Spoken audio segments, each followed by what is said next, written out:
Frères et sœurs, j'espère que vous allez bien. Voilà, donc nous allons partager sur un thème. Donc les semences de l'ennemi. Les semences de l'ennemi. Alléluia. Voilà, nous allons partir dans Jean au chapitre 13. Voilà, nous allons voir des choses très très importantes.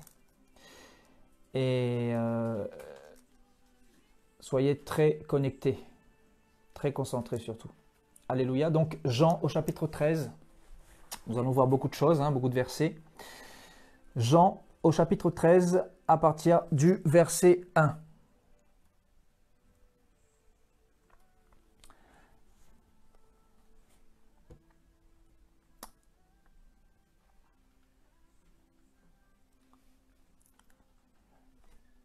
Avant la fête de Pâques, Jésus, sachant que son heure était venue de passer de ce monde au Père, et ayant aimé les siens qui étaient dans le monde, mit le comble à son amour pour eux. Pendant le souper, alors que le diable avait mis dans le cœur de Judas Iscariote, fils de Simon, le dessein de le livrer, Jésus, qui savait que le Père avait remis toutes choses entre ses mains, qu'il était venu de Dieu et qu'il s'en allait à Dieu, se leva de table, ôta ses vêtements et prit un linge dont il se ceignit. Ensuite, il versa de l'eau dans un bassin et il se mit à laver les pieds des disciples et à les essuyer avec le linge dont il était ceint. Il vint donc à Simon-Pierre et Pierre lui dit « Toi, Seigneur, tu me laves les pieds ?» Jésus lui répondit « Ce que je fais, tu ne le comprends pas maintenant, mais tu le comprendras bientôt. » Pierre lui dit « Non, jamais tu ne me laveras les pieds. » Jésus lui dit « Si je ne te lave, tu n'auras point de part avec moi. » Voilà, on va s'arrêter ici, frères et sœurs. Donc les semences de l'ennemi. Alléluia, nous sommes dans un monde qui peut être représenté comme un champ. Alléluia. Et la Bible nous parle de deux semences. Il y a la semence du bien et la semence du mal. Il y a la semence de Dieu et il y a la semence de Satan, du dragon, du serpent ancien ou du diable, tout simplement. Vous voyez donc deux types de semences. Et ici, nous allons nous arrêter au verset 2.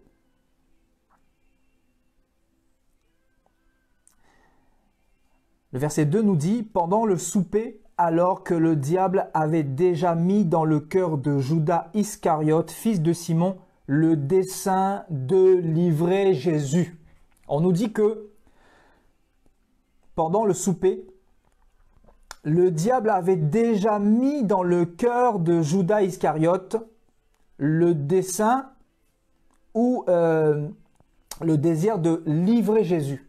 Donc nous savons que Judas Iscariote était un apôtre parmi les 12, donc qui avait été choisi par le Seigneur. Et Judas Iscariote est celui qui a livré notre Seigneur Jésus-Christ pour être crucifié. Alléluia. C'est lui qui était l'instigateur de la crucifixion du Seigneur, bien que tout avait déjà été écrit dans la loi de Moïse, dans les prophètes, dans les psaumes, etc. Mais néanmoins, Judas a été l'élément par lequel Satan est passé pour livrer Jésus-Christ. Alléluia. Et donc on nous dit que le diable a mis dans le cœur de Judas Iscariote ce désir-là, donc ce désir de livrer Jésus-Christ. Donc il est important de comprendre ce verset, frères et sœurs. Je méditais ce verset hier soir et l'Esprit était en train de m'enseigner. Et effectivement, ici, Judas n'a pas livré, Judas Iscariote n'a pas livré Jésus de sa propre influence. Il va livrer Jésus parce qu'il a reçu quelque chose qu'on appelle une semence. Et cette semence, Judas Iscariote ne l'a pas reçue de Dieu.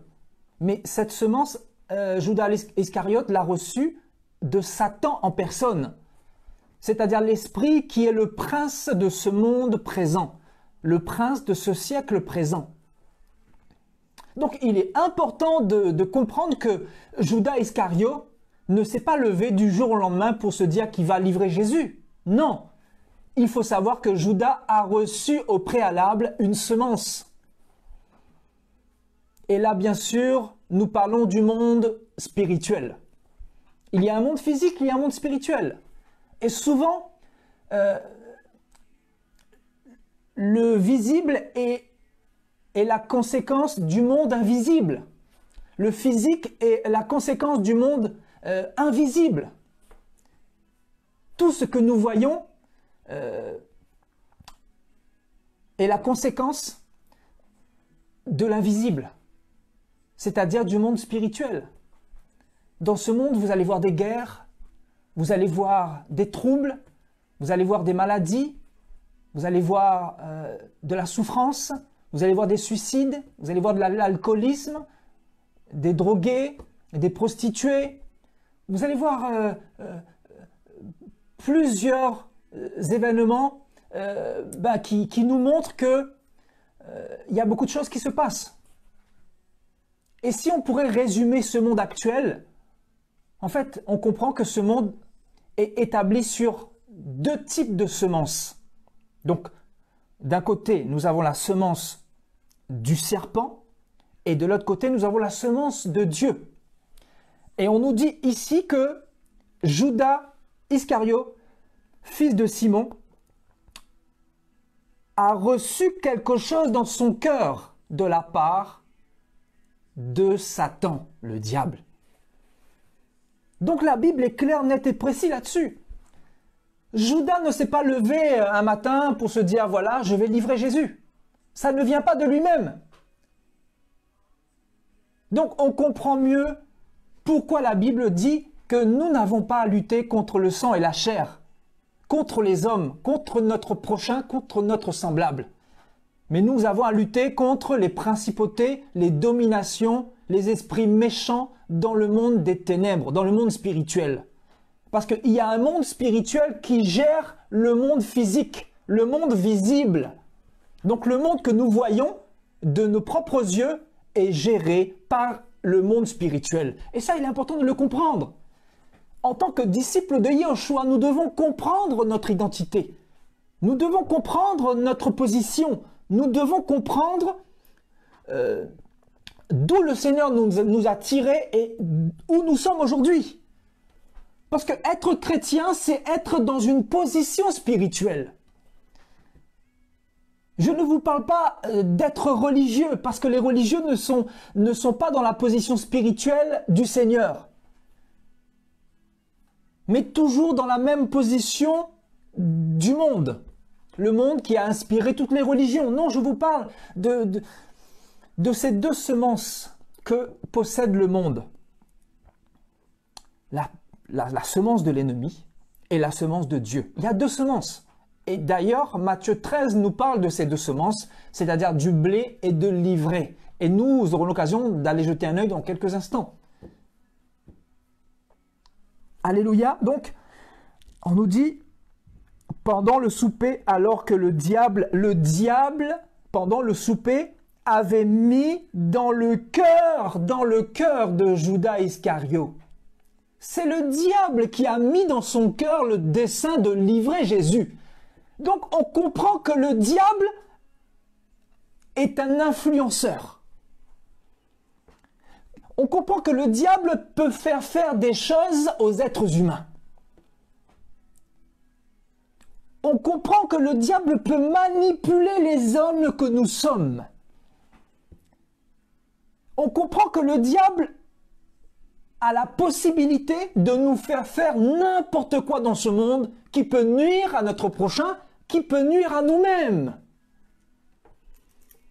C'est pour ça que Paul a dit, nous n'avons pas à lutter contre notre prochain, contre le sang et la chair, mais contre les entités, contre les démons, contre les positions spirituelles dans les lieux célestes. Nous savons que le diable est tombé avec un tiers d'anges à peu près du ciel. Et les démons ont atterri dans les eaux, d'où les esprits des eaux, les esprits de sexe, d'impudicité, les esprits de séduction. Les démons sont tombés également dans les forêts, les démons sont tombés sur la terre, les démons sont tombés dans les airs. On nous parle de l'esprit de l'air, l'esprit de la puissance de l'air qui agit dans les fils de la rébellion. Donc les démons sont tombés sur toute la surface de la terre. Et aujourd'hui, ce monde est gouverné par ces entités qui ont pour but de déposer des semences dans le cœur de tout être humain.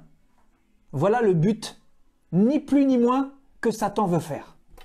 C'est-à-dire, il veut déposer des semences dans nos cœurs pour mieux nous détruire, pour mieux nous influencer, pour mieux nous induire en erreur, dans le but de nous conduire en enfer avec lui. Donc on comprend que le monde est une question de semence.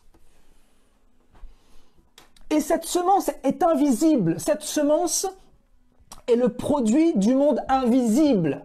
On comprend que dans le monde actuel, plusieurs êtres humains reçoivent des semences de plusieurs manières.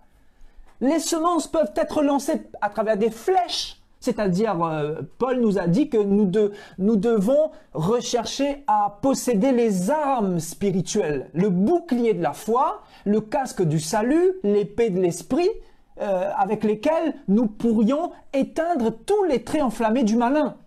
Donc, être chrétien, c'est avoir son bouclier spirituel, dans le but d'arrêter les flèches que l'ennemi nous lance. Et les flèches, en fait, concrètement, on comprend que ce sont des semences.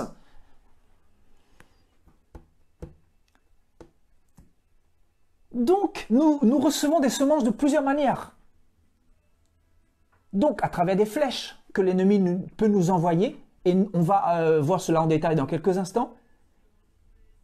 En fait, chaque semence de l'ennemi est une flèche pour nous percer le cœur, pour impacter notre vie spirituelle. Et les flèches de l'ennemi, qui représentent des semences, sont données à l'humanité de plusieurs manières. Ça peut être à travers la télévision, ça peut être à travers la parole d'un homme qui te maudit, un homme qui te calomnie pour t'écraser. Ça peut être à travers les réseaux sociaux, ça peut être à travers YouTube, ça peut être à travers les hommes de ce monde. Ça peut être à travers un péché. L'ennemi va utiliser plusieurs choses pour planter des semences en nous. Et bien sûr, les semences sont plantées en nous par plusieurs portes. Et notamment les portes qui concernent l'être humain, bien sûr. Donc, les portes de l'être humain, c'est quoi? Premièrement, les yeux. Deuxièmement, les oreilles. Donc, tu vois des choses et tu reçois des choses qui se trouvent dans le monde. Donc, les yeux représentent une porte essentielle que l'ennemi utilise pour semer dans notre cœur. Donc, premièrement, nous avons les yeux, nous avons également les oreilles, nous entendons des choses qui peuvent nous impacter intérieurement, qui peuvent nous détruire. Si quelqu'un vous dit que vous êtes un moins que rien, si quelqu'un vous écrase, vous calomnie et que vous êtes assez faible, assez fragile, vous pouvez être découragé, vous pouvez recevoir cette flèche de la part du diable et mettre fin à vos jours. Et croire en ce que l'autre a dit de vous. Vous comprenez? Donc, les portes de l'être humain sont les yeux, les oreilles, ça peut être aussi l'odorat. L'odorat peut être aussi une porte qui peut te détruire. Tu passes à côté d'une belle femme, elle sent bon, et l'ennemi va utiliser cette odeur-là pour percer ton cœur, pour mettre dans ton cœur une mauvaise semence, pour tromper ta femme, par exemple. Donc, l'odorat. Le toucher, par exemple. Tu peux saluer une femme et elle est assez douce, je sais pas, tu la salues avec tes joues ou avec ta main et au contact, il y a quelque chose qui se passe. et donc tu tombes dans une espèce de séduction et dans ton cœur, il commence à y avoir des choses, tu commences à convoiter dans ton cœur, tu commences à avoir des idées bizarres, tu commences à vouloir t'imaginer toutes sortes de choses avec cette personne-là. Donc le toucher est aussi une porte que l'ennemi peut utiliser. Vous voyez en fait, l'ennemi, son but, c'est de planter des semences dans les cœurs de tout être humain, comme il a fait avec Judas. Maintenant, la question que l'on se pose en lisant ce verset 2 de Jean 13, est-ce que Judas, il n'a pas sa part de responsabilité? Ben, bien sûr que oui, parce que sinon on pourrait dire que c'est la faute de Satan. Mais non, ce n'est pas la faute de Satan, premièrement, parce que Judas pouvait refuser cette pensée-là. Judas aurait pu dire non, je refuse de livrer Jésus-Christ, parce que cette pensée n'est pas de Dieu, parce que cette semence n'est pas de Dieu. Il aurait pu dire non, je refuse, parce que ce n'est pas la semence de Dieu de haïr son prochain, de livrer son prochain. Il aurait pu prendre position.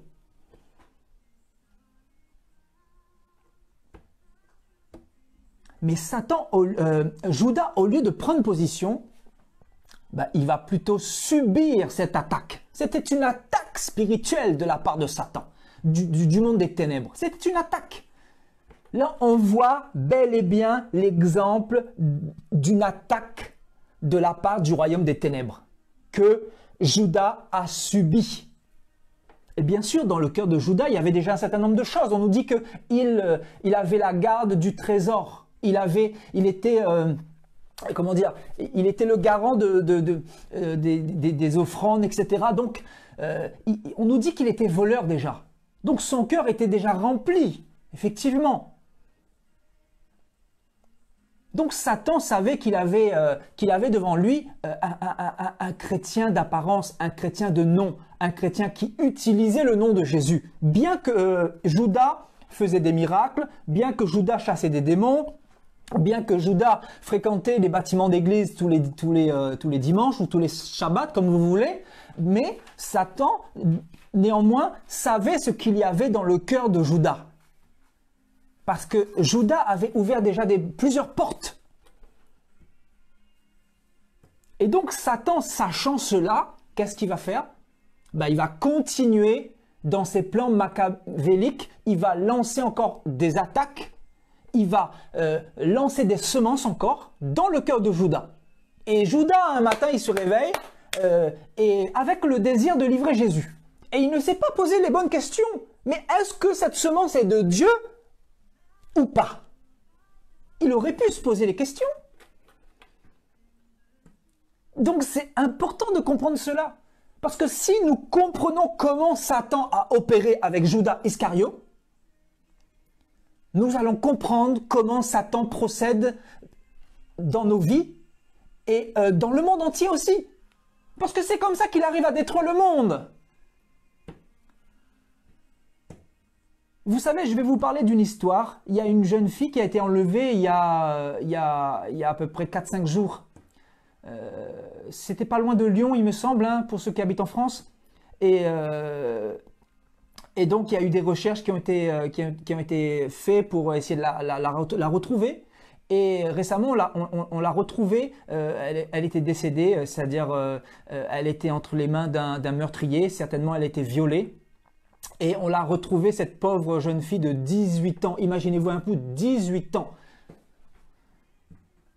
Je ne sais pas si vous avez entendu parler de cette histoire, mais c'est complètement dramatique.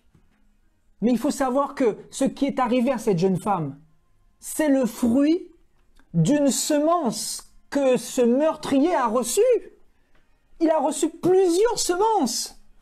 Et ces semences n'ont pas été données de la part de Dieu. Parce que les semences venant de Dieu, ce n'est pas tuer son prochain, ce n'est pas violer. Non, il a reçu des semences de la part du royaume des ténèbres, de la part du serpent, de la part du diable. Et quelle semence a-t-il reçu?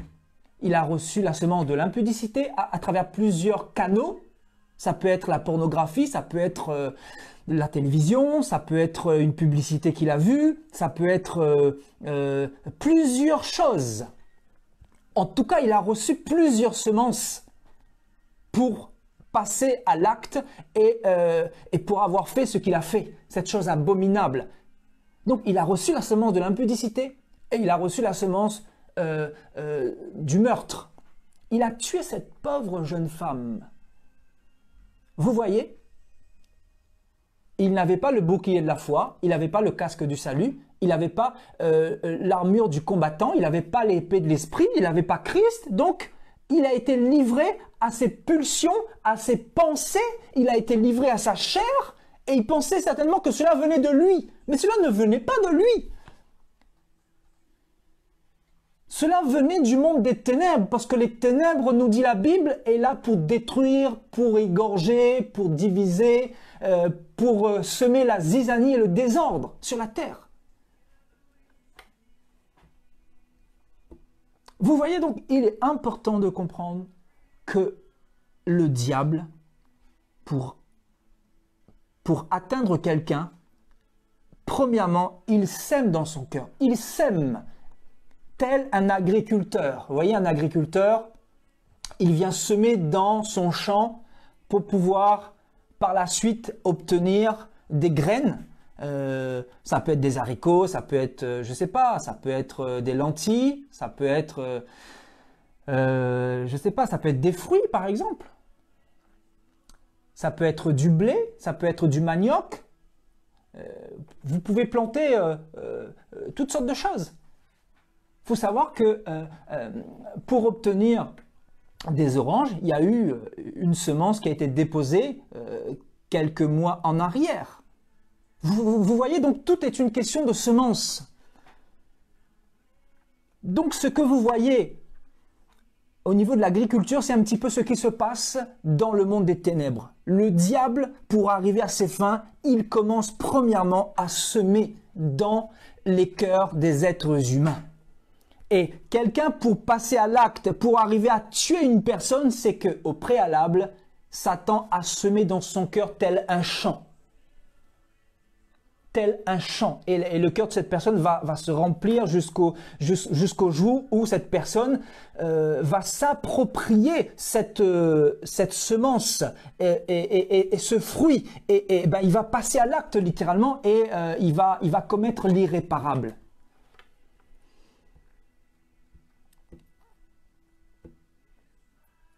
On nous dit pendant le souper, alors que le diable avait déjà mis dans le cœur. C'est le diable qui a mis dans le cœur de Judas.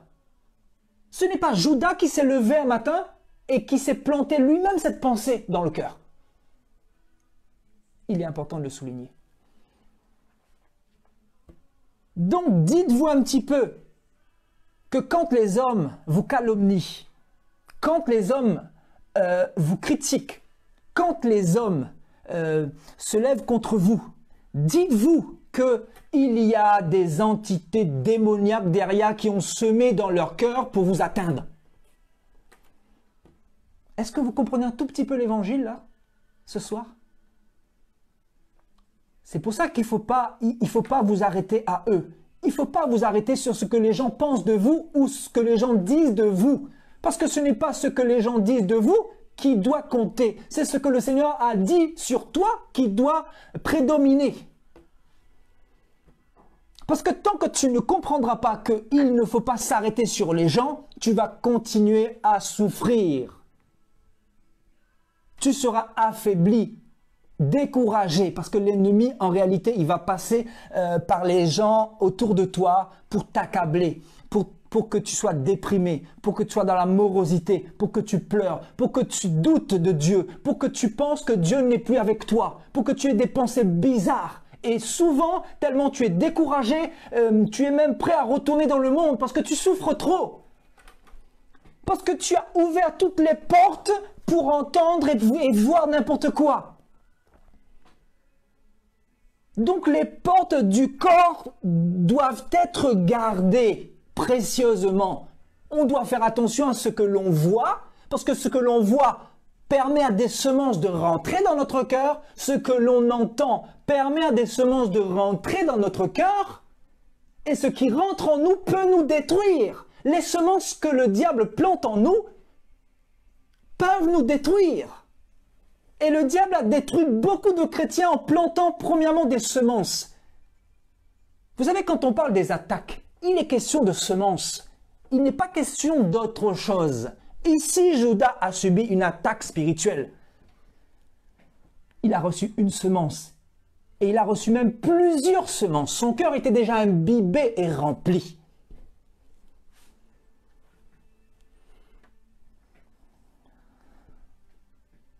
Waouh!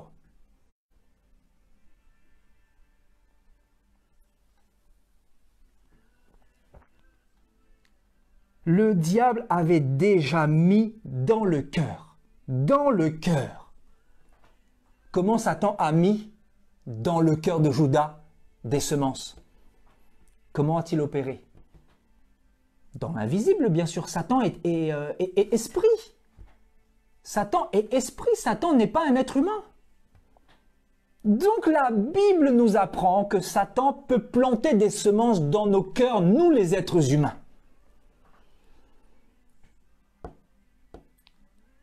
Ça peut être des semences de découragement. Qui, un jour dans sa vie chrétienne, n'a pas été un jour découragé, abattu? Moi le premier. Qui, un jour dans sa vie, n'a pas été troublé par ce qu'il a entendu de la part d'un frère qui se disait chrétien, qui se dit chrétien? On a dit ça sur toi, on a dit que tu es un sorcier, que tu es un faux chrétien, que tu es, je ne sais pas, que tu as fait telle chose alors que ce n'était pas vrai, on a fait de la calomnie à ton égard. Qui n'a pas subi ça un jour dans sa vie? Au point d'être découragé. Ce sont des semences que l'ennemi veut planter en nous. Vous savez pourquoi? Pour nous faire perdre la foi. Vous savez, donc les semences du découragement. Il y a plusieurs types de semences. Ça peut être la peur. La peur est une semence. Le doute est une semence, parce que le doute a pour but de nous faire perdre la foi. La colère est une semence dans le but que nous puissions répondre à nos détracteurs et sortir de nos gonds par conséquent. Sortir de nos gonds. La colère. C'est pour ça que le Seigneur a dit, si on te frappe sur la joue gauche, donne ta joue droite. Est-ce que vous comprenez un petit peu la parole du Seigneur ce soir? Quand le Seigneur dit, si on t'a frappé sur la joue gauche, donne la joue droite. C'est parce que le Seigneur veut tout simplement que nous rejetions les semences de l'ennemi. Parce que si on répond par les coups, ben forcément, nous avons reçu la semence de l'ennemi et cette semence a été plantée en nous. Et le Seigneur ne veut pas que cette semence soit plantée en nous. C'est pour ça qu'il nous dit, si on vous frappe sur la joue gauche, donnez la joue droite. Vous voyez, donc tout est une question de semence. Le Seigneur ne parle pas en vain. Quand il dit des choses, c'est pour notre bien. Donc le Seigneur nous montre clairement que toutes les portes dans notre vie doivent être fermées. Parce que l'ennemi va exploiter toutes les failles qui sont en nous. Il nous connaît parfaitement bien, l'ennemi. Il sait comment nous sommes faits. Il sait de quoi nous sommes faits. Il est là avant Adam et Ève. Donc il nous connaît parfaitement mieux que nous pouvons le croire.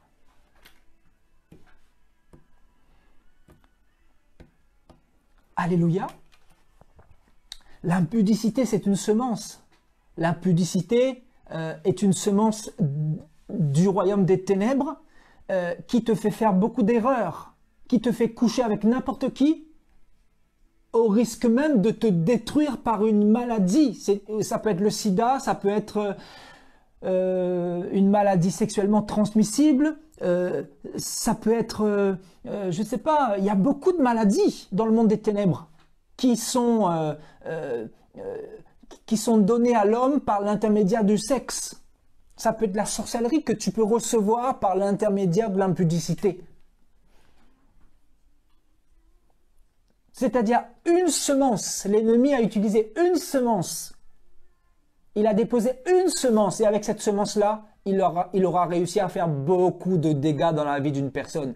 Et jusqu'à détruire cette personne littéralement. Jusqu'à même détruire des fois des foyers, des mariages, détruire des familles entières. C'est terrible.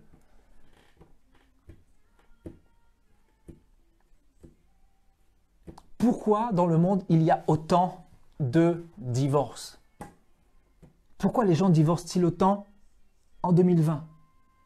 C'est parce que Satan travaille de manière acharnée pour détruire, détruire et détruire. Parce qu'il sait qu'il lui reste peu de temps. Donc il détruit les foyers à travers ces semences nombreuses qu'il injecte dans les cœurs à travers la télévision, à travers les réseaux sociaux, à travers les sites de rencontres, à travers plusieurs canaux, à travers tous les artifices qu'il possède entre ses mains. Il va utiliser tout ce qu'il a en son pouvoir pour détruire l'humanité. Et ça, c'est terrible. C'est pour ça que le Seigneur nous demande de ne pas aimer le monde, ni les choses qui sont dans le monde. Parce que le monde, en fait, est représenté par la semence de l'ennemi. Et l'ennemi, en fait, veut nous polluer de plusieurs manières. À force de regarder des feuilletons, de voir les couples qui se cassent, les couples qui se brisent, les hommes qui trompent les femmes qui trompent les hommes, etc. Vous savez, c'est comme ça dans les feuilletons. Pourquoi dans les feuilletons il y a autant de tromperies, autant d'adultère, selon vous? C'est tout simplement pour déposer des semences dans votre foyer, dans votre cœur, pour qu'à votre tour, vous puissiez recevoir ces semences-là. Que vous puissiez vous dire que c'est normal parce que tout le monde fait comme ça. Donc voilà, même si je divorce, c'est pas grave. Vous voyez comment l'ennemi procède? L'ennemi est très rusé, très subtil. Les jeux vidéo. Les jeux vidéo sont des artifices entre les mains de Satan pour détruire les jeunes. Pour produire la colère, la vengeance, parce que souvent il y a des jeux d'aventure, des jeux de guerre, où on te pousse à gagner, à être vainqueur, à être le premier. Et si tant que tu n'arrives pas à accomplir les tâches dans le jeu, pour être victorieux, tu vas t'énerver, tu vas commencer à devenir agressif, et même dans ton comportement en train de jouer à la console, ça se voit, ça se manifeste, parce que ça a produit en toi une semence de vengeance. Et cette semence va t'impacter dans ta vie de tous les jours, non pas que dans le jeu, mais dans ta vie de tous les jours. C'est-à-dire, si quelqu'un te fait la guerre dans la rue, tu vas riposter automatiquement parce que tu as tellement vu des choses négatives à travers les jeux vidéo. Les films, etc. Les films de vengeance, les films de super-héros, ce sont des artifices que l'ennemi utilise aussi pour détruire l'humanité, pour nous pousser à nous venger, pour nous pousser à répondre, pour nous pousser à ne pas nous laisser faire.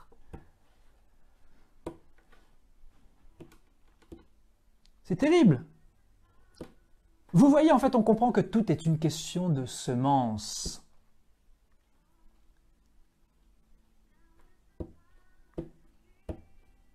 Vous savez, toutes les publicités que vous voyez sur l'alcool, là.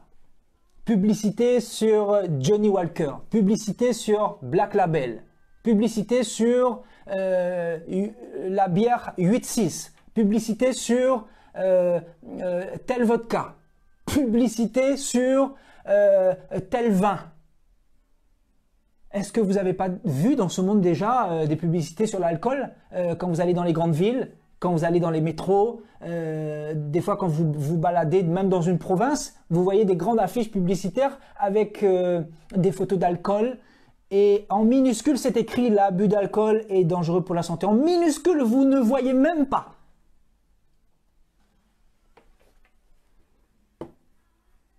Donc, ce sont des semences que l'ennemi veut planter en vous, en nous, pour détruire notre foyer. Et le diable utilise beaucoup l'alcool pour détruire les familles également. Moi-même qui vous parle, j'avais un père qui était dans l'alcool. Et j'en ai énormément souffert. J'en ai énormément pleuré. Tout ça pour vous dire que l'ennemi a procédé par une semence. Et il va exploiter cette semence, et cette semence, bien sûr, va porter du fruit. Cette semence a pour but de porter du fruit en nous. Bah, bien sûr. Regardez la semence que Judas Iscario a reçue. Est-ce que cette semence a porté du fruit ou pas? Aujourd'hui, en 2020, à l'heure où je vous parle, est-ce que le Seigneur a été crucifié ou pas? Est-ce que le Seigneur a été livré ou pas? Nous connaissons l'histoire, n'est-ce pas? Donc en fait, on comprend que chaque semence a pour but de donner des fruits. C'est terrible. C'est pour ça que Jacques dira, allons faire un petit tour dans Jacques. Regardez, on comprend mieux la parole du Seigneur. Jacques au chapitre 1, à partir du verset 13. Que personne, lorsqu'il est tenté, ne dise c'est Dieu qui me tente, car Dieu ne peut être tenté par le mal. Et il ne tente lui-même personne, mais chacun est tenté et quand il est attiré et amorcé par sa propre convoitise. Et la convoitise, lorsqu'elle l'a conçue, enfante le péché. Et le péché étant consommé, le péché c'est quoi ici? C'est le fruit qu'a donné la semence. Waouh! Le péché étant consommé produit la mort.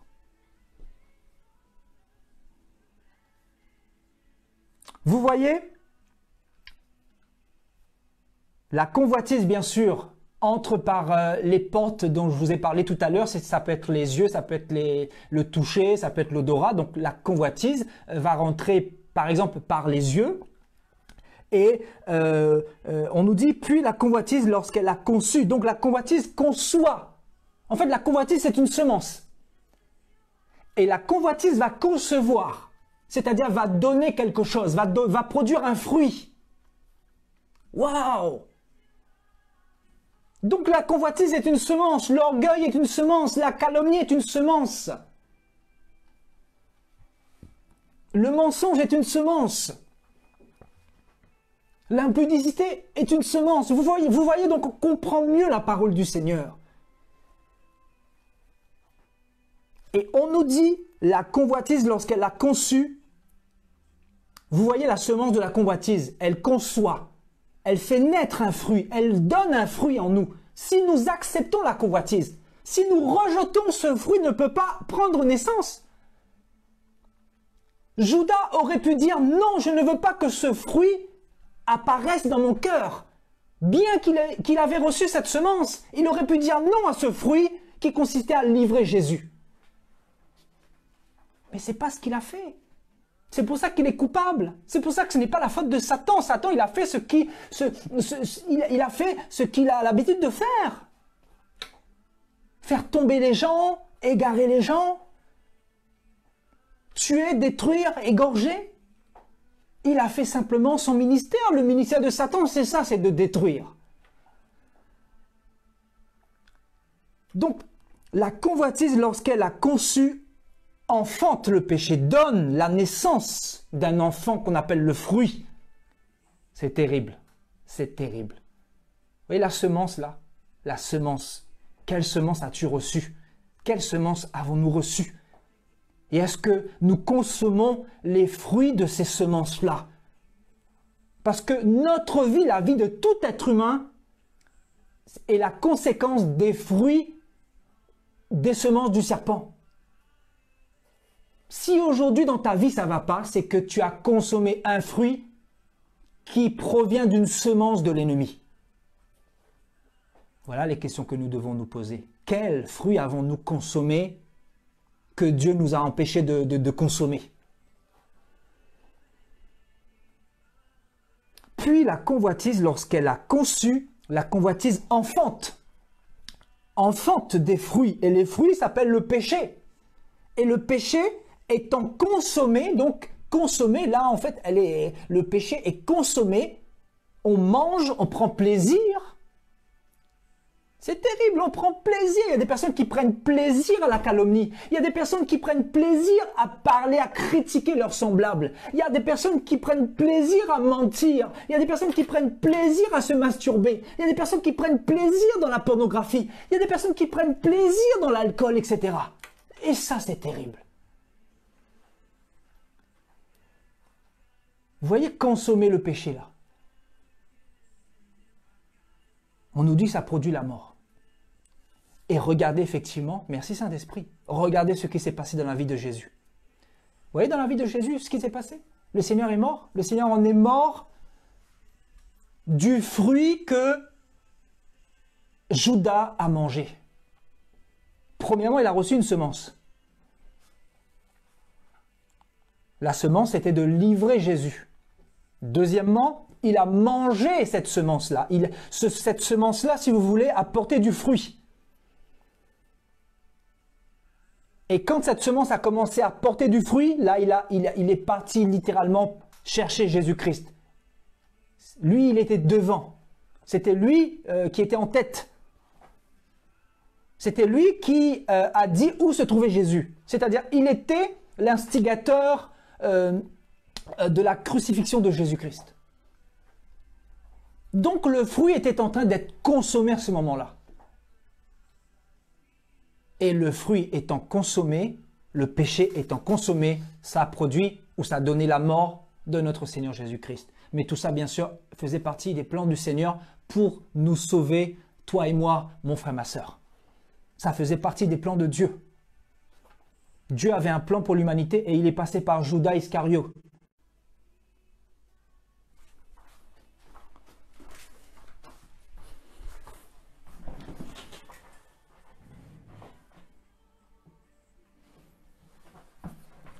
Voilà, on a eu une petite coupure, on continue. On continue. Alléluia. Voilà, il y a eu une petite coupure, mais par la grâce de Dieu, on va continuer. Alléluia. Est-ce que ça va bien la connexion du côté de chez vous? Dites-nous. Alléluia. Vous aimez la parole du Seigneur? Vous voulez qu'on continue?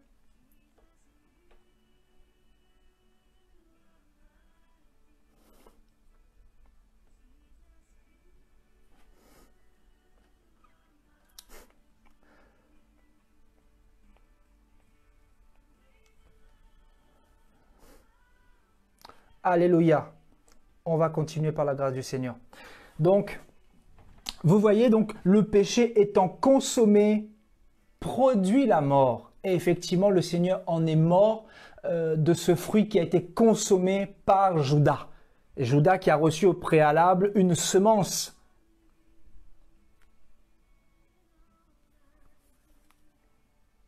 Alléluia. Alléluia. Vous comprenez un peu mieux le passage de Jacques ici, là, Jacques 1, à partir du verset 14. En fait, on comprend mieux. Même moi, ce soir, je comprends des choses. Vous comprenez un peu l'oracle que le Seigneur nous donne ce soir-là? Le Seigneur est magnifique.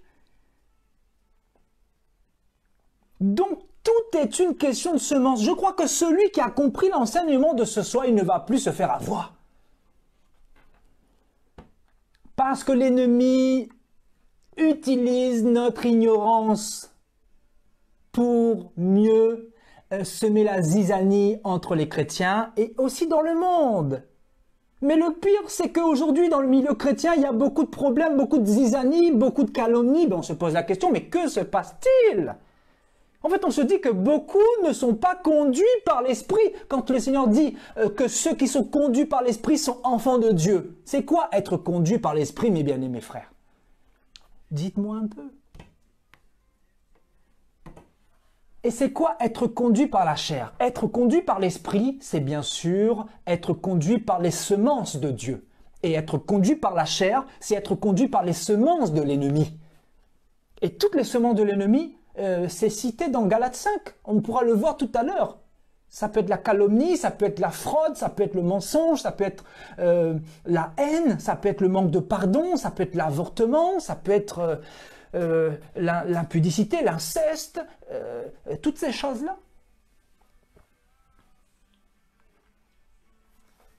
Alléluia. Donc allons faire un tour dans Matthieu 13. Matthieu 13.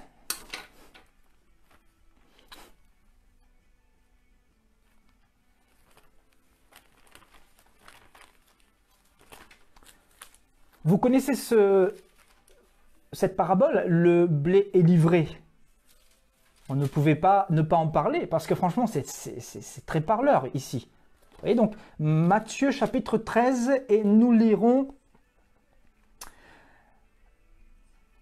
le verset 24.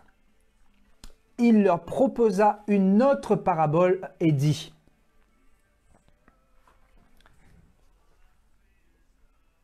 le royaume des cieux est semblable à un homme qui a semé une bonne semence dans son champ. Le champ, c'est quoi, frères et sœurs? C'est ton cœur, c'est mon cœur. Alléluia, c'est aussi notre cœur. Notre vie, c'est comme un champ. Et on doit vraiment le comprendre à partir d'aujourd'hui. Mais pendant que les gens dormaient, son ennemi vint, sema de l'ivraie parmi le blé et s'en alla. On nous dit que l'ennemi vient pour semer. Et il sème quoi? Il sème l'ivraie. Il sème la mauvaise semence.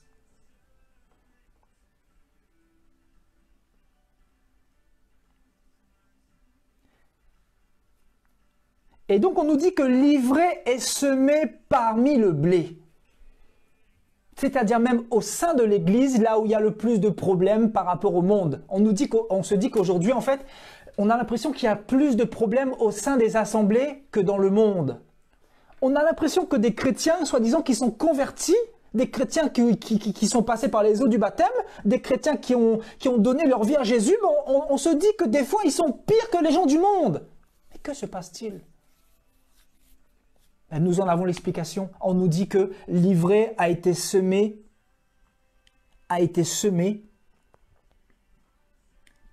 parmi le blé, c'est-à-dire parmi les enfants de Dieu. Donc, ne trouvez pas drôle d'être persécuté par vos propres frères, d'être attaqué par vos semblables, même par votre famille, même par vos enfants des fois. Ne trouvez pas drôle si les gens autour de vous ne vous comprennent pas, ou vos collègues vous critiquent, vous calomnient, ou on vous dit que vous êtes dans une secte. Ne trouvez pas drôle, parce que Jésus nous en a parlé. Jésus nous a dit que nous qui sommes la bonne semence, l'ennemi utilise la mauvaise semence. Et cette mauvaise semence, le diable veut la lever pour nous persécuter, pour nous faire barrage, pour nous mettre des bâtons dans les roues, pour nous permettre de décourager, de baisser les bras, de baisser en foi, de baisser en espérance et de tout simplement abandonner. Vous pensez que l'ennemi, il vient et il sème l'ivraie comme ça, sans aucun but, sans aucun objectif? Mes frères et sœurs, regardez ce que Satan a semé dans Judas. Vous avez vu si ça n'a pas porté de fruits? Je vais vous dire quelque chose. Quand Satan dépose une semence, ça porte toujours son fruit, à moins que la personne se repente, à moins que la personne refuse cela, à moins que la personne donne sa vie à Jésus-Christ, à moins que la personne se convertisse, se tourne vers le roi des rois, le roi de gloire, Yeshua Mashiach. Mais si quelqu'un ne se tourne pas vers Jésus, il a, je dirais, 99% de chances de consommer ce fruit venant de cette semence. Et on nous dit que la semence est semblable à un petit grain de sénévé. C'est tout petit, petit, petit. Vous avez vu déjà un grain de sénévé comment c'est? C'est vraiment minuscule. De la taille peut-être d'un grain de riz et plus petit encore. Vous voyez? Donc, c'est minuscule. Et vous voyez cette semence-là, là, ça fait des dégâts. Regardez la semence que l'ennemi a plantée dans le cœur de Adam et Ève, nos parents, nos ancêtres, nos aïeuls. Vous avez vu ce que ça a donné? Regardez le nombre de morts qu'il y a aujourd'hui. Regardez le nombre de maladies bizarres, le nombre de guerres. Regardez la Première Guerre mondiale, la Deuxième Guerre mondiale, regardez les milliards de morts que le monde a connus. Juste à cause d'une petite semence, minuscule comme ça. Voilà la première semence que l'ennemi a commencé à semer. La première semence, je dis bien.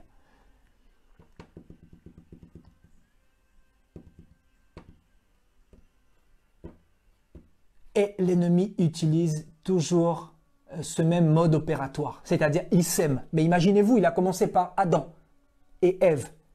Et aujourd'hui, il sème dans le cœur du plus grand nombre. Ben, imaginez-vous l'état de ce monde d'aujourd'hui. On comprend mieux en fait, on comprend mieux. Et c'est pour ça que le Seigneur a dit, l'amour du plus grand nombre se refroidira.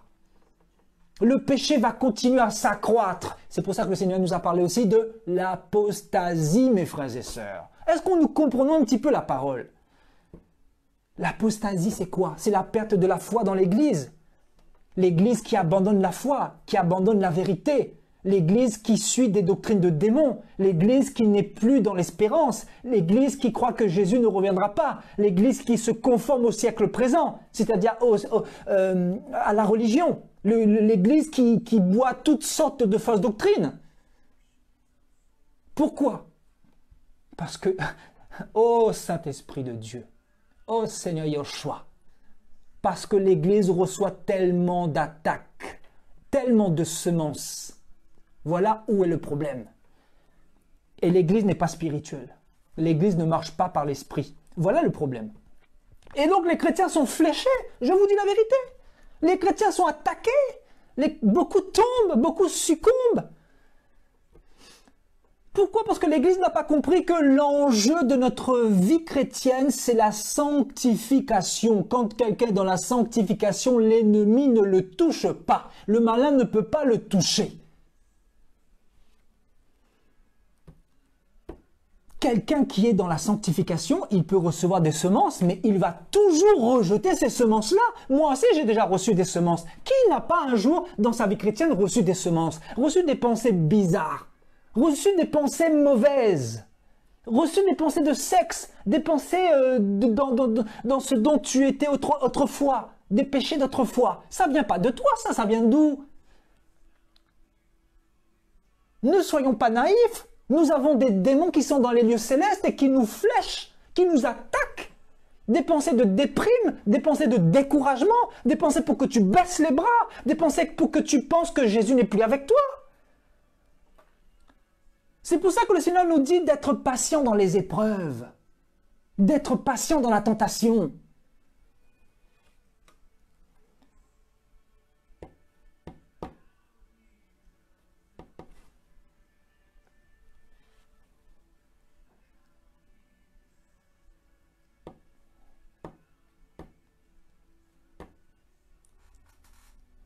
Vous voyez donc aujourd'hui, plusieurs chrétiens sont trop naïfs.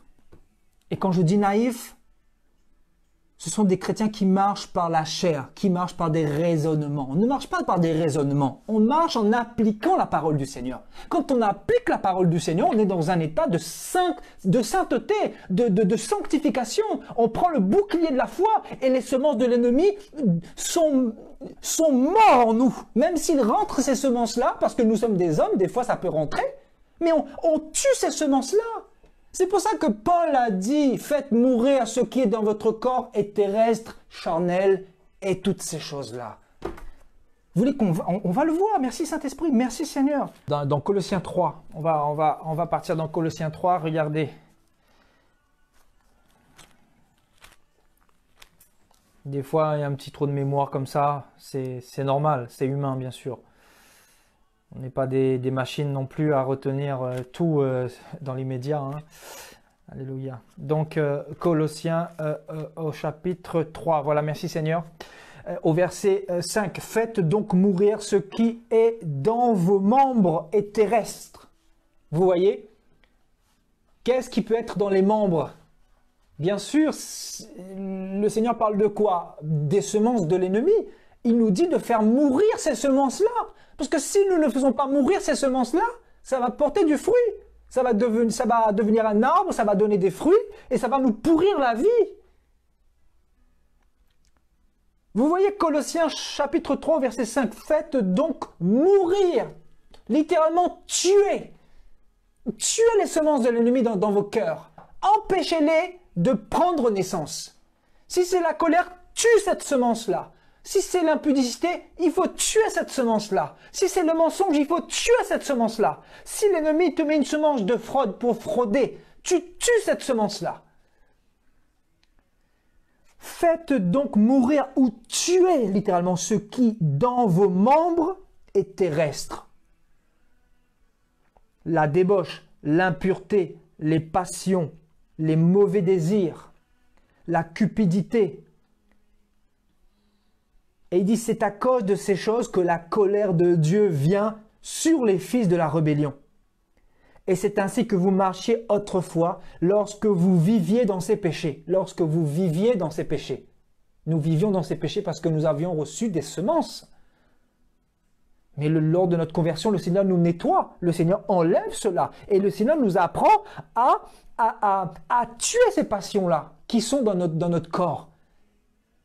Et le fait de tuer ces passions-là s'appelle aussi la maîtrise de soi. Alléluia. C'est qui est un fruit de l'esprit selon Galates 5. Vous voyez, donc la maîtrise de soi consiste à tuer les semences de l'ennemi qui cherchent à revenir. Parce que ça va toujours chercher à revenir. Parce que nous sommes dans un corps faillible. Il y a le vieil homme qui est toujours là. Mais le Seigneur a restauré notre personne. Il nous a transformés à son image et il nous renouvelle jour après jour. Et il nous renouvelle par quoi? Bien sûr, par les semences de la parole de Dieu. La parole de Dieu est une semence. Donc le Seigneur, en fait, il veut planter aussi cette semence en nous pour nous laver, pour nous nettoyer, pour nous régénérer, pour nous rendre meilleurs et aussi pour nous amener à être comme lui, c'est-à-dire à son image. Alléluia. Et il dit, maintenant, renoncez à toutes ces choses. Renoncez. Vous voyez, c'est ce que n'a pas réussi à faire Judas Iscario. C'est terrible. Judas, souvenez-vous, il était converti. Il était converti comme vous et moi. Et ce qu'il n'a pas réussi à faire, c'est renoncer. Renoncer au désir de livrer Jésus. Qu'est-ce que tu n'arrives pas à renoncer aujourd'hui? Parce que si tu ne renonces pas, c'est que tu consommes le fruit et ce fruit-là peut impacter ta vie. Ce fruit-là peut détruire ta vie. Qu'est-ce que tu n'arrives pas à renoncer aujourd'hui? Parce qu'on reçoit tous des semences à un moment donné dans notre vie chrétienne. On peut avoir des coups durs. On est des hommes. Mais ce qu'il ne faut pas faire, c'est accepter, c'est croquer dedans, c'est manger ce que le diable nous donne. Parce que c'est du poison. C'est du poison. Vous voyez, donc renoncer à toutes ces choses, à la colère, à l'animosité. L'animosité entre chrétiens, entre frères, dans la famille, à la méchanceté, à la calomnie, aux paroles équivoques qui pourraient sortir de votre bouche. Vous voyez? Et Paul nous dit, ne mentez pas les uns aux autres, vous étant dépouillés du vieil homme et de ses œuvres. Ne mentez pas les uns les autres. Et ayant revêtu l'homme nouveau qui se renouvelle dans la connaissance. L'homme nouveau qui se renouvelle dans les semences du Seigneur. Alléluia, les semences qui viennent du Seigneur, qui proviennent du Seigneur. Et ce sont ces semences qui viennent du Seigneur, qui nous renouvellent, qui nous rend capables de suivre le Seigneur et de marcher dans une vie chrétienne victorieuse par conséquent. Alléluia. Donc, repartons dans Matthieu 13. Alléluia.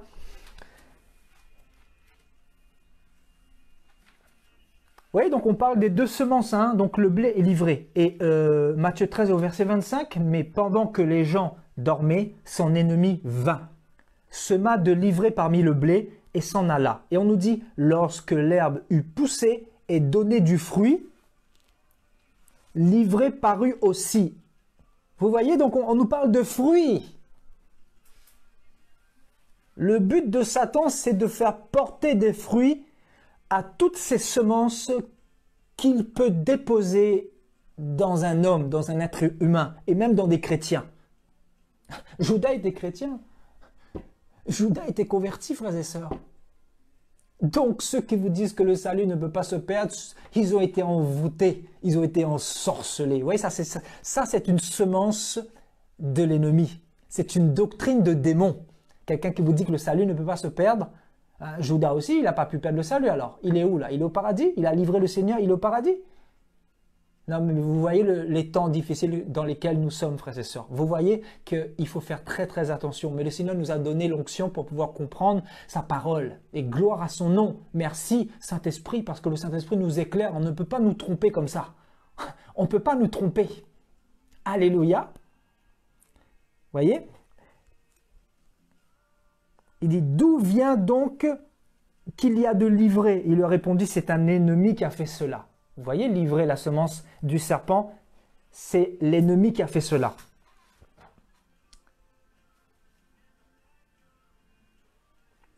Et le Seigneur dit de ne pas arracher cela, parce que c'est à la fin des temps que cela va être fait. Vous voyez, en son temps. Le Seigneur dit, il faut laisser les deux croître. Et là, il parle aussi de la fausse église. Il parle aussi des faux chrétiens. Le Seigneur vous dit, laissez-les. Annoncez-leur ma parole, mais laissez-les. Ne les combattez pas charnellement. Le combat n'est pas charnel, mes frères et sœurs. Est-ce que nous comprenons la parole? Le combat n'est pas charnel. On ne peut pas convertir quelqu'un de force. Non. C'est spirituel que ça se passe. C'est dans le spirituel où cela se passe. Et c'est une question encore de semence. Quelle semence cette personne a reçue? Et est-ce que cette semence a porté déjà du fruit? Si cette personne qui est religieuse n'est pas encore convertie, c'est que cette semence n'a pas encore porté du fruit. La semence que tu as déposée dans son cœur par ta bouche, par ta prédication, par l'évangile que tu lui as donné à cette personne-là. Donc laisse le temps à cette semence de porter du fruit. Et souvent, il faut prier. La prière, c'est arroser. Tu pries dans le secret, le Seigneur arrose. Et cette semence va finir par porter du fruit. Et cette personne va finir par comprendre la parole que tu lui as donnée, le message que tu lui as donné hier, la prédication que tu lui as faite, ce fut un temps. Alléluia.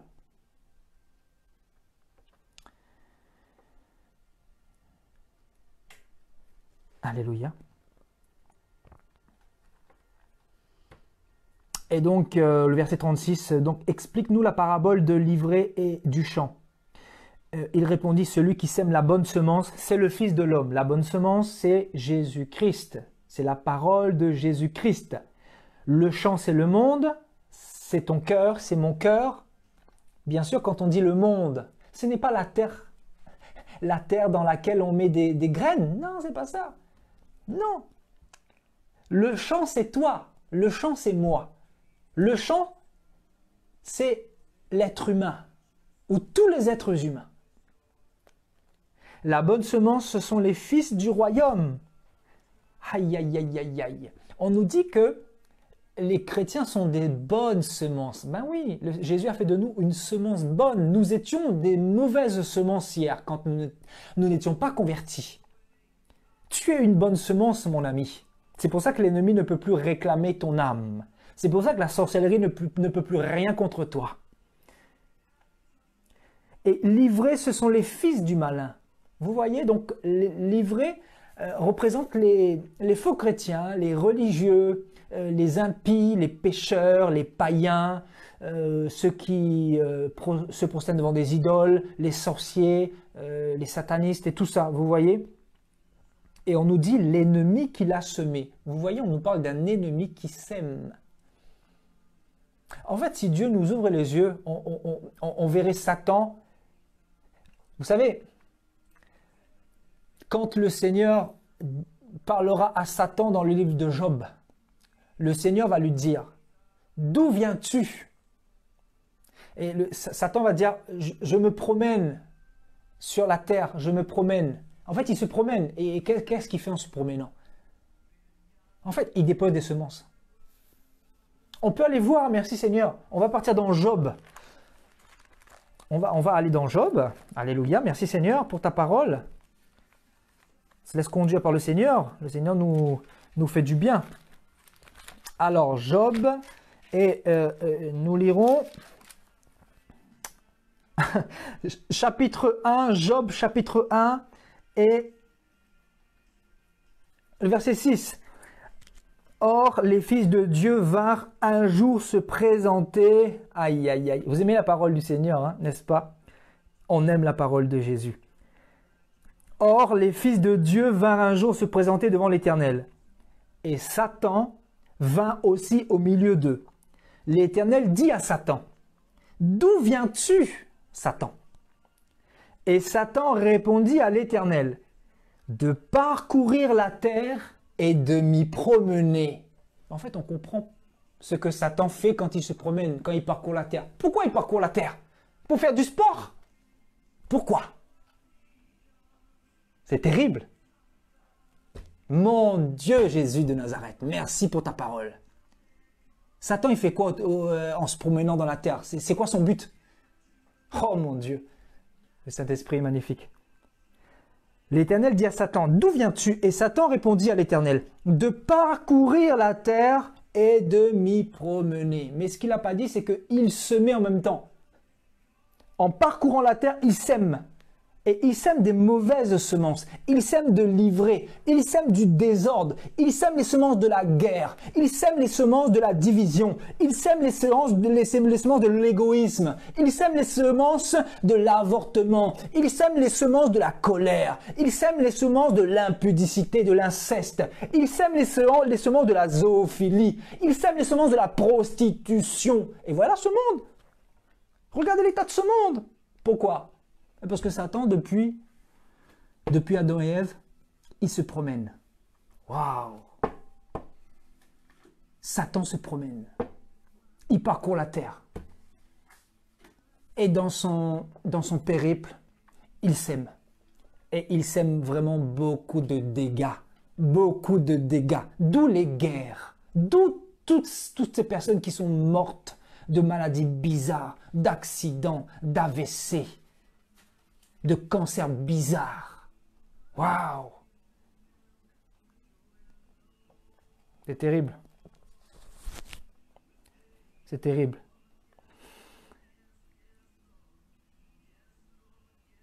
Et vous voyez, le Seigneur va réitérer au verset, on va partir dans...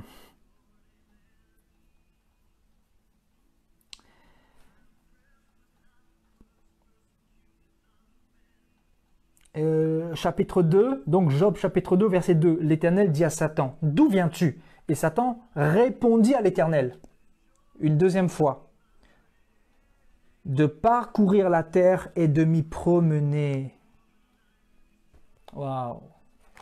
C'est terrible, hein? C'est terrible.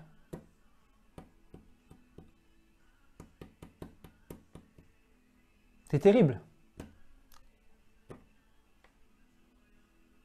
Vous voyez, allons repartir dans Matthieu 13.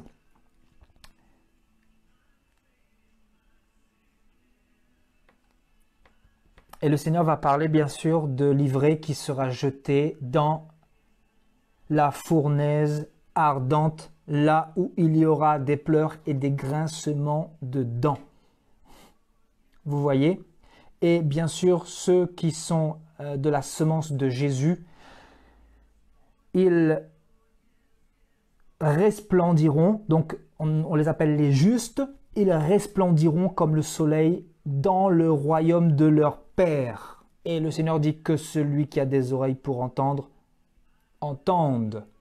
Alléluia, vous voyez, donc allons dans Galates 5.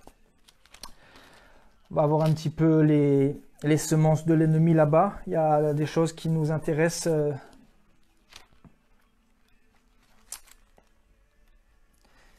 Galates. Voilà, Galates au chapitre 5. Et nous lirons à partir du verset 16. Je dis donc, marchez selon l'esprit. La marche selon l'esprit. La marche selon l'esprit, c'est de prendre position pour les semences qui viennent du Seigneur. Et de marcher sur les semences ou de faire mourir les semences que l'ennemi veut faire croître en nous. Les mauvaises semences qui peuvent être la colère, l'animosité, la calomnie, tout ça, la critique, et toutes ces choses-là. Ça s'appelle la marche par la chair. Marchez selon l'esprit et vous n'accomplirez pas les désirs de la chair. Vous voyez? Donc en fait, marchez selon l'esprit, donc marchez selon les semences de Jésus. Donc aime ton prochain comme toi-même. Donc si on te frappe sur la joue gauche, donne-lui la joue droite. Si on te calomnie, ne réponds pas, bénis ton ennemi, ne persécute pas celui qui te persécute, prie pour celui qui te fait du mal. C'est ainsi que tu seras appelé fils de ton Père qui est dans les cieux. Vous voyez, c'est quoi la marche par l'esprit? Et c'est pas facile. Mais si vous comprenez que les êtres humains sont manipulés par des entités, par des démons, par des esprits impurs, si vous avez compris ça, je vous dis la vérité, frères et sœurs, vous n'aurez plus de mal à passer sur les gens qui, voilà, en gros, à les ignorer. À les ignorer. À ignorer tout ce qui se dit sur vous, sur votre compte, tout ce qui se raconte sur vous. Vous êtes dans une secte que, on raconte ça sur vous, on raconte ci, on vous calomnie, tout ça. Vous ne ferez même plus attention, en fait. Et c'est la volonté de Dieu pour chacun d'entre nous. Que nous puissions adopter cette posture de marcher par l'esprit. C'est-à-dire par les semences de Jésus. Donc, marchez selon l'esprit et vous n'accomplirez pas les désirs de la chair. Car la chair a des désirs contraires à ceux de l'esprit. Car la chair a des désirs contraires à ceux de l'esprit, et l'esprit en a de contraires à ceux de la chair. Et on nous dit, hein, écoutez bien, c'est fort, hein, on nous dit,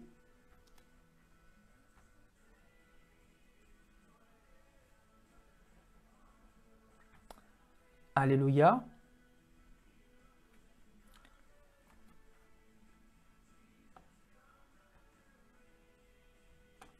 vous voyez, on nous dit,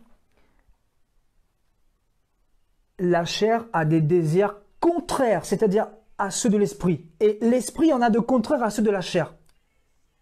Ils sont opposés entre eux. C'est-à-dire, il y a une opposition entre les semences de l'ennemi et les semences de Dieu. Il y a une opposition entre les ténèbres et la lumière. C'est pour ça qu'on ne peut pas être au milieu. C'est pour ça que le Seigneur dit qu'il vomit les tièdes. Vous comprenez? C'est-à-dire, il faut prendre position ou pour les semences de Jésus ou pour les semences de l'ennemi. Parce qu'il y a une opposition entre les deux.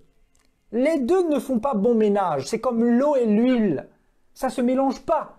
Ça va peut-être se croiser tout ça là, dans la bouteille, mais ça ne va pas se mélanger. L'huile et l'eau ne se mélangent pas. La lumière et les ténèbres ne se mélangent pas. Alléluia. Et on nous dit, afin que vous fassiez point ce que vous voudriez. Et si vous êtes conduit par l'esprit, vous n'êtes point sous la loi. Voilà. Or, les œuvres de la chair, donc quand on parle des œuvres, or, les semences de la chair ou de l'ennemi sont évidentes. Ce sont la débauche, l'impureté, le dérèglement, l'idolâtrie, la magie, donc la sorcellerie, les rivalités, les querelles, tout ça. Vous savez, il y a beaucoup de chrétiens qui sont dans les querelles. Et vous savez, si Dieu nous ouvre les yeux, nous verrions des démons qui sont en train d'envoyer des flèches. Et plusieurs ne comprennent pas encore ces choses-là. Vous voyez? C'est pour ça que quand on fait des choses contre nous, on dit des choses contre nous, on ne répond pas. Vous voyez? C'est ça qu'on appelle la sagesse de Jésus. On ne répond pas. Pilate va dire à Jésus, sais-tu que j'ai le pouvoir de te crucifier et de te relâcher? Le Seigneur lui dira effectivement, tu n'aurais sur moi aucun pouvoir si cela ne t'avait pas été donné d'en haut. Donc déjà, nous comprenons que tout vient de Dieu, mais on nous dit que par la suite, le Seigneur ne répondra plus. Pourquoi? Parce qu'il était conduit par les semences de Dieu. Parce qu'il savait que ces personnes-là, il n'y avait que la semence de l'ennemi dans leur cœur, qu'ils n'allaient pas changer. Donc ça ne sert à rien de répondre pour créer du conflit, pour créer du trouble, parce qu'on ne fait pas avancer les choses dans le désordre. Vous voyez, ça ne cohabite pas. Les semences de Dieu et du serpent ne peuvent pas cohabiter ensemble. C'est pour ça que Jésus ne va plus répondre. Il va donner son message à l'humanité. Ensuite, il aura fini sa mission. Et voilà, il va partir à la croix et il va partir voilà, rejoindre le Père. Alléluia. Vous voyez, donc les animosités, les disputes, les divisions, les sectes, l'envie, l'ivrognerie, les excès de table et les choses semblables. Et je vous le dis d'avance, comme je l'ai déjà dit, que ceux qui commettent de telles choses n'hériteront point du royaume de Dieu. Vous voyez? Et on nous dit, le fruit de l'esprit, c'est l'amour, la joie, la paix, la patience dans les épreuves, la paix même si les gens te troublent, la joie, même si c'est pas toujours facile, mais il faut toujours avoir la joie du Seigneur. L'amour, il faut toujours aimer quoi qu'il arrive, peu importe les persécutions, peu importe la haine que les gens peuvent te porter. Pourquoi? Parce que eux, ils ont reçu des semences de la part du diable pour te persécuter, pour t'attaquer. C'est pour ça qu'il faut comprendre cela, afin d'être toujours dans les fruits de l'esprit. Donc vous voyez, la patience, la bonté, il faut être toujours bon avec les autres parce que Jésus a été bon avec nous. Vous voyez, être bon avec les mauvais, avec les pécheurs, avec les injustes, parce que Jésus a été bon envers nous. Et parce que bien sûr, les gens du monde sont sous l'inspiration des démons. La bienveillance, la foi, la douceur, oui, la douceur, la maîtrise de soi. Donc quand tu te maîtrises, tu ne pètes pas un câble, tu ne sois pas de tes gonds, tu ne te mets pas dans tous tes états comme autrefois, c'est-à-dire dans une colère noire, tu te maîtrises. Parce que sinon, tu vas commencer à manger le fruit, si tu ne te maîtrises pas, tu vas manger le fruit de la semence. Et tu vas ouvrir des portes, bien sûr, et ben, l'ennemi peut faire des dégâts. Alléluia, c'est pour ça que Paul a dit qu'il ne faut pas dormir sous la colère, tout ça, qu'il ne faut pas donner accès au diable, tout ça. Et ceux qui sont en Jésus-Christ ont crucifié la chair avec ses passions et ses désirs. Si nous vivons par l'Esprit, marchons aussi par l'Esprit. Et voilà, le verset 26, ne cherchons pas une vaine gloire en nous provoquant les uns les autres, en nous portant envie les uns les autres. Alléluia. Et voilà, on va bientôt terminer, on va partir dans 1 Pierre. Vous connaissez ce passage-là de Pierre, 1 Pierre 4. 1 Pierre 5. 1 Pierre 5 au verset 8. Soyez sobres, veillez. Soyez sobres, veillez. Donc soyez vigilants.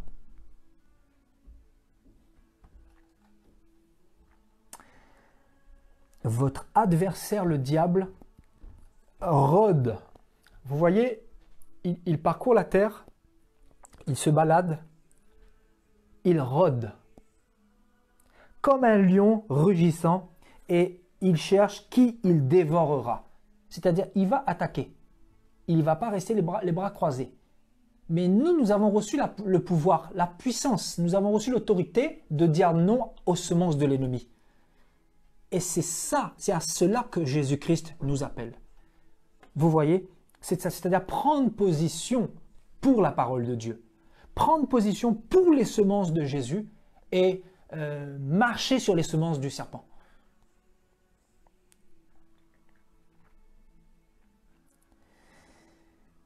Donc le diable rôde comme un lion rugissant, cherchant qui il dévorera. Résistez au diable avec une foi ferme, sachant que les mêmes souffrances sont imposées à vos frères dans le monde. Vous voyez, les mêmes souffrances sont imposées à vos frères dans le monde. C'est-à-dire, nous sommes tous attaqués d'une manière ou d'une autre par l'ennemi, de plusieurs manières, par plusieurs biais. Ça peut être les frères dans le Seigneur, soi-disant, ça peut être la famille par la famille, ça peut être dans l'église, ça peut être dans le monde aussi, quand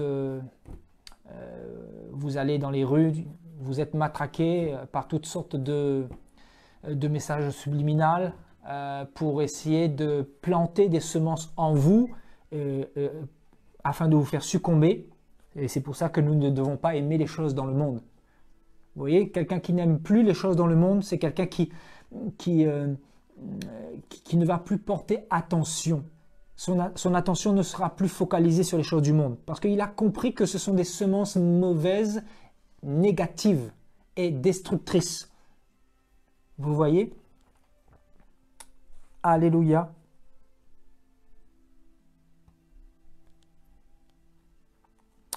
Donc voilà, frères et sœurs, hein, voilà la pensée que le Seigneur a mis dans mon cœur pour partager avec vous. Donc, je crois qu'on va terminer sur Éphésiens 6. Éphésiens 6, qui est très très important. Alléluia.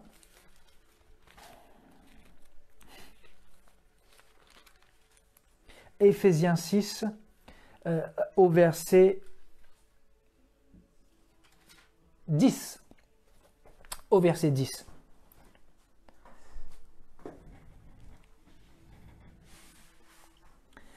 Au reste, fortifiez-vous dans le Seigneur, et par sa force toute puissante, revêtez-vous de toutes les armes de Dieu, afin de pouvoir tenir ferme contre les ruses du diable. Vous voyez, tenir ferme contre les ruses du diable. Et le verset 12 qui est très très important. Car nous n'avons pas à lutter contre le sang et la chair, c'est-à-dire contre notre prochain, contre les hommes, mais contre les dominations, contre les autorités, contre les princes de ce monde de ténèbres, contre les esprits méchants dans les lieux célestes. C'est pourquoi prenez toutes les armes de Dieu afin de pouvoir résister dans le mauvais jour. Il va y avoir des mauvais jours où l'ennemi va vous oppresser par les semences qu'il veut exploiter en vous. À un moment donné, voilà, il peut y avoir des semences en vous qui cherchent à réapparaître, à renaître, les semences du passé, les envies du passé. Et le Seigneur nous demande justement de renoncer, de faire mourir ces choses-là. Vous voyez, c'est-à-dire c'est ainsi qu'on résiste à l'ennemi. Alléluia. On résiste dans le mauvais jour, parce que des mauvais jours, il y en a, frères et sœurs. Et tenez ferme après avoir tout surmonté. Donc, tenez donc ferme, ayez à vos reins la vérité pour ceinture, revêtez la cuirasse de la justice, mettez pour chaussure à vos pieds le zèle que donne l'évangile de paix, prenez par-dessus tout cela le bouclier de la foi, et avec lequel, le bouclier de la foi avec lequel vous pourrez éteindre, étouffer les traits du malin. Vous voyez? Donc, avec lesquels vous pourrez éteindre tous les traits enflammés du diable. Donc, Paul reconnaît que l'ennemi attaque par des traits enflammés, par des dards, par des flèches. L'ennemi veut nous flécher. Et bien sûr, ces flèches-là représentent des semences. Et ces semences ont pour but de produire des fruits mauvais en nous. Alléluia. Et je vais le répéter encore s'il le faut, s'il se doit, parce que dans la chrétienté, ça va très très mal. Des chrétiens de calomnie, des chrétiens de persécution, des chrétiens qui persécutent leurs propres frères, des chrétiens qui écoutent toutes sortes de mauvaises choses, qui ne surveillent pas leurs oreilles, qui écoutent toutes sortes d'absurdités, toutes sortes de prédications, toutes sortes de messages, des chrétiens qui n'ont pas le discernement, des chrétiens qui disent oui et tout à n'importe quoi. Donc, ce qui fait que ça produit des semences terribles. Et je vous dis, ça produit des dégâts, beaucoup de zizanie. C'est pour ça que quand on vient me voir, etc., quand il y a des problèmes dans le monde chrétien, là, voilà, je leur dis, moi, je ne suis pas le juge. Je ne suis pas le juge. Voilà, mettez la parole en pratique, mettez votre ego de côté, mettez votre orgueil de côté, et ensuite, on pourra commencer à parler. Parce que je pense que si nous tous, nous comprenons que il faut désirer les semences du Seigneur, je pense qu'il n'y aura plus de problème de zizanie. Il n'y aura plus ces problèmes de zizanie, de savoir qui a tort, qui a raison. Hein, frères et sœurs? On est fatigué de cette vie de chrétien tiède, de cette vie de chrétien sans compréhension de la parole. Nous voulons avancer avec le Seigneur, nous voulons grandir, nous ne voulons plus rester au stade du lait. Nous voulons grandir et surtout mettre en pratique ce que nous recevons de la part du Seigneur. Qu'est-ce que vous allez faire de ce que le Seigneur nous donne aujourd'hui là? Je vous pose la question. Vous allez faire quoi de ça?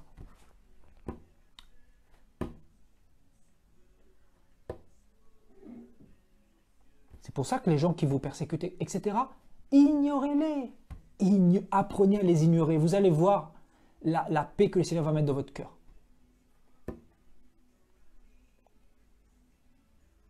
Avancez. J'ai un proverbe que j'aime beaucoup. Les chiens aboient, la caravane passe. Les chiens, il y en aura toujours. Le Seigneur même a qualifié de chiens les personnes qui sont des pécheurs, des impies. Dehors, les chiens, les incrédules, les abominables, les magiciens, dans Apocalypse 22. Les chiens aboient, la caravane passe. Ne vous focalisez pas sur ceux qui ont la semence du diable en eux. Ne répondez pas à vos détracteurs.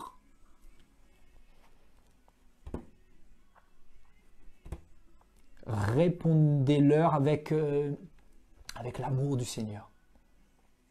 Quand je dis l'amour du Seigneur, c'est vous taire, apprendre à vous taire, aller dans la prière, prier pour eux, afin que le Seigneur les touche, afin que le Seigneur leur fasse miséricorde pour arriver à la vérité. Parce que ce sont des personnes égarées. Alléluia. Vous voyez donc, éteindre tous les traits enflammés du malin. Et prenez aussi le casque du salut, l'épée de l'esprit qui est la parole de Dieu. Faites en tout temps par l'esprit toutes sortes de prières et de supplications. Veillez à cela avec une entière persévérance et priez pour tous les saints. Vous voyez? Voilà ce que nous devons faire. Prier les uns pour les autres. Prendre le bouclier de la foi. Au lieu d'aller rechercher les poux dans la tête de notre prochain, de notre frère là. Hein? Ça je le dis et je vais le dire encore et encore et encore. Parce que ça c'est le problème qui gangrène dans l'église aujourd'hui. Et même dans ceux qui se disent convertis et nés d'en haut. Vous êtes nés d'en haut de quoi? Vous êtes encore dans les cancans, dans les problèmes, toujours des problèmes, toujours les disputes, toujours regarder chez les autres. Prêchez l'évangile, prêchez l'amour, semez la bonne semence. Oui, prêchez l'évangile, reprenez ceux qui pêchent, etc. Mais avec douceur, avec l'amour du Seigneur, avec les fruits du Seigneur. Agissons comme des enfants du Seigneur.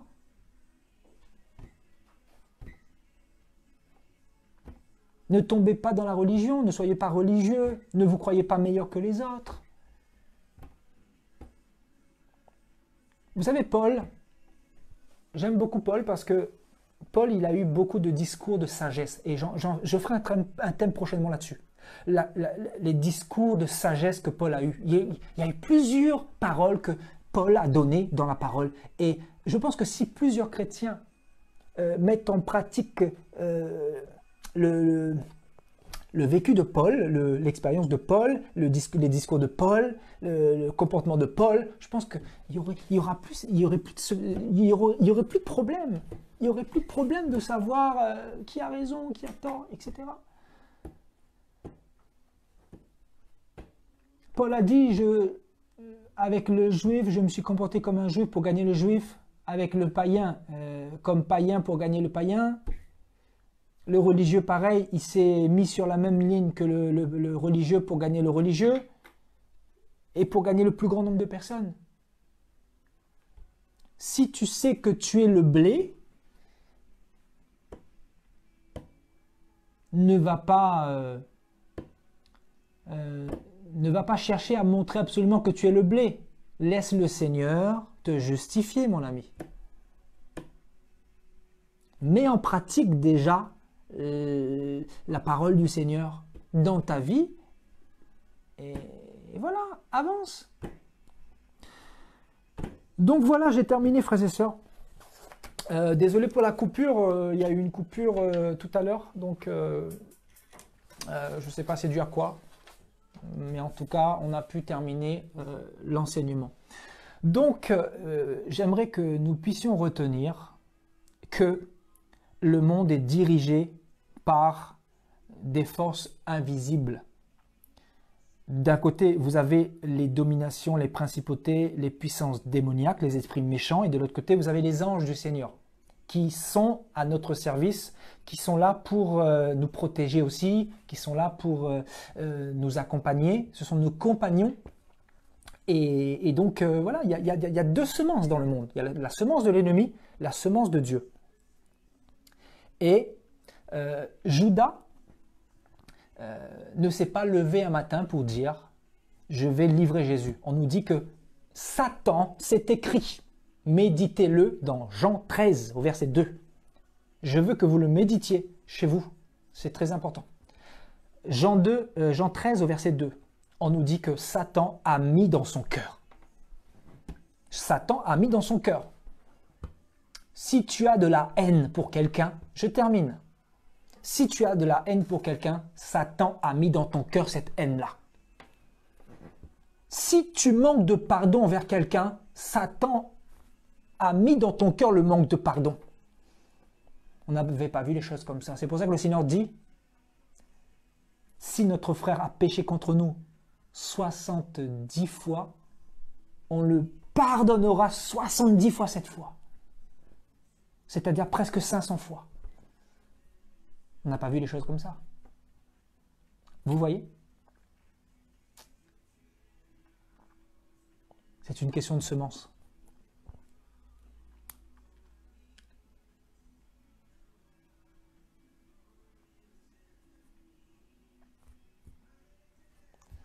Tu peux avoir envie de mentir, de faire un mensonge par exemple.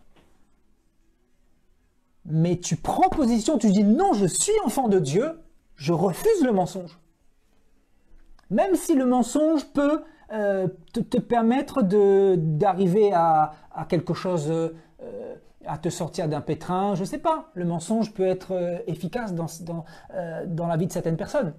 Certaines personnes utilisent le mensonge, mais à long terme, c'est destructeur, nous le savons. Satan est le père du mensonge. Donc, autant prendre position tout de suite. En tant qu'enfant du Seigneur, nous devons dire non à toutes les semences du diable. Nous devons prendre position. Nous devons demander au Seigneur de mettre l'amour dans notre cœur, la patience, les fruits de l'esprit et tout ce qui est écrit dans la parole pour notre bien. Alléluia.